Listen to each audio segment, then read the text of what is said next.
नमस्कार दोस्तों, स्वागत है आप सभी का इस कॉन्स्टिट्यूशनल लॉ मास्टर क्लास में। आज हम भारतीय संविधान के एक महत्वपूर्ण सिद्धांत को गहराई से समझेंगे। आज की इस मास्टर क्लास में हम 5 महत्वपूर्ण चीजें समझेंगे। 1. डॉक्ट्रिन ऑफ इंसिडेंटल एनक्रोचमेंट क्या है। 2. इसका कॉन्स्टिट्यूशनल बैकग्राउंड। 3. ये डॉक्ट्रिन कैसे काम करता है। 4. महत्वपूर्ण केस लॉज। 5. एग्जाम और प्रैक्टिकल एप्लीकेशन। तो चलिए शुरू करते हैं। Part 1, concept of incidental encroachment. सबसे पहले समझते हैं कि इंसिडेंटल एनक्रोचमेंट का अर्थ क्या होता है। एनक्रोचमेंट का अर्थ है किसी दूसरे क्षेत्र या अधिकार में हस्तक्षेप करना।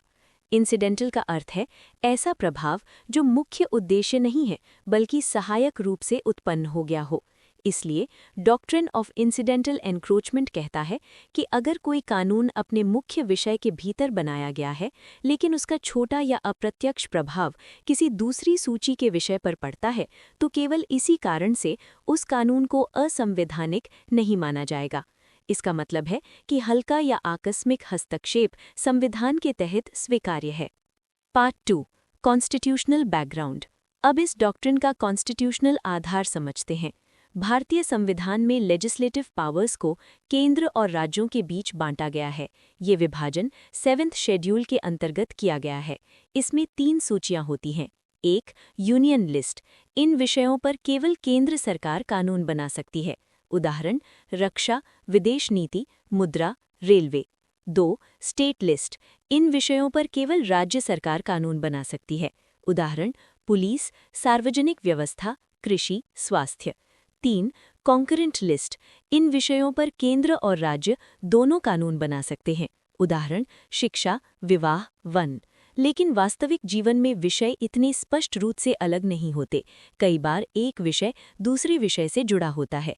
इसलिए जब एक कानून बनाया जाता है तो उसका प्रभाव कभी-कभी दूसरी सूची के विषयों पर भी पड़ सकता है। यही स्थिति इंसिडेंटल एनक्रोचमेंट कहलाती है। Part 3, how the doctrine works.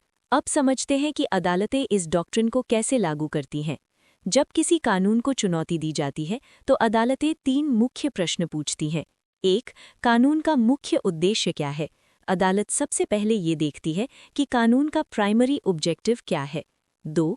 कानून का वास्तविक विषय क्या है। ये देखा जाता है कि कानून वास्तव में किस सूची के विषय से संबंधित है। 3. क्या दूसरे विषय पर प्रभाव केवल इंसिडेंटल है। अगर दूसरे विषय पर प्रभाव छोटा और सहायक है तो उसे स्वीकार किया जाता है। इसका मतलब ये है कि अगर मुख्य विषय वैध है तो इंसिडेंटल इफेक्ट होने पर भी कानून वैध रहेगा। Part 4, important case laws. अब इस डॉक्ट्रिन को कुछ महत्वपूर्ण मामलों से समझते हैं। 1. State of Bombay versus FN बालसारा 1951। इस केस में बॉम्बे सरकार ने बॉम्बे प्रोहिबिशन एक्ट बनाया था।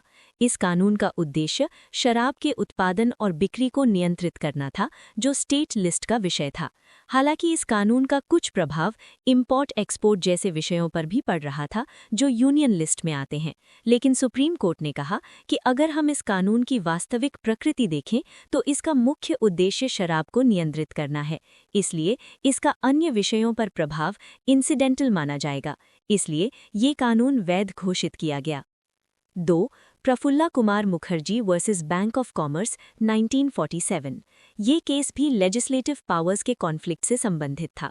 कोर्ट ने ये कहा कि जब किसी कानून का मुख्य उद्देश्य वैध है तो उसका दूसरे विषयों पर हल्का प्रभाव उसे असंवैधानिक नहीं बनाता। ये सिद्धांत बाद में इंसिडेंटल एनक्रोचमेंट डॉक्ट्रिन को मजबूत करने में महत्वपूर्ण रहा। Part 5, relationship with pith and substance. अब एक महत्वपूर्ण सवाल आता है, इंसिडेंटल एनक्रोचमेंट और पिथ एंड सब्सटेंस में क्या संबंध है। असल में ये दोनों डॉक्ट्रिन्स एक दूसरे से जुड़े हुए हैं।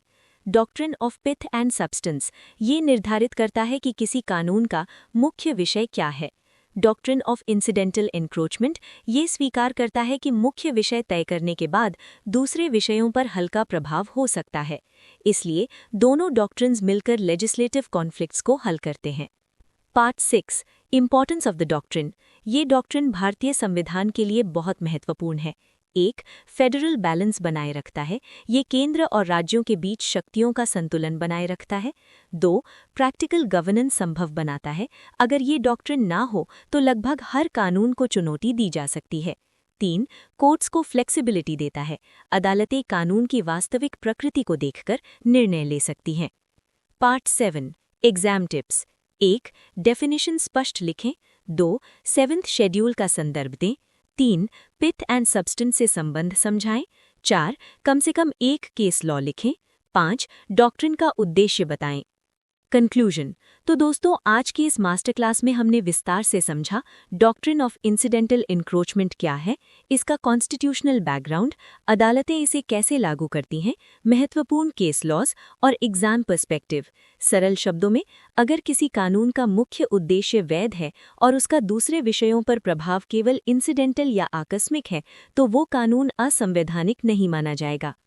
अगर आपको ये मास्टर क्लास उपयोगी लगी हो तो वीडियो को लाइक करें, अपने दोस्तों के साथ शेयर करें और ऐसे ही डिटेल्ड लॉ लेक्चर्स के लिए चैनल को सब्सक्राइब करना ना भूलें। हम जल्द ही कॉन्स्टिट्यूशनल लॉ के और महत्वपूर्ण डॉक्ट्रिन्स पर मास्टर क्लास लेकर आएंगे। धन्यवाद।